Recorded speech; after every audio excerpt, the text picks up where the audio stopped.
Hau, lantzeko harria da, neukango errekan jasotakoa, harri naturala, harria, zorrostarria. Oso ondo azkentzen dau zorroskerea, oso ondo izten dau.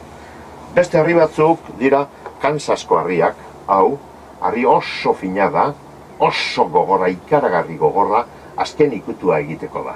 Kansasko harria deitzen dutze, honi.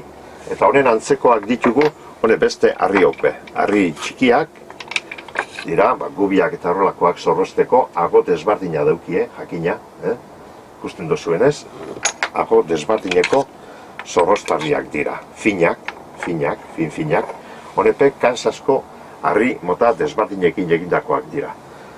Hau beste hau be, zorrostarria da, baina hau be harri artifizialez egindakoa da.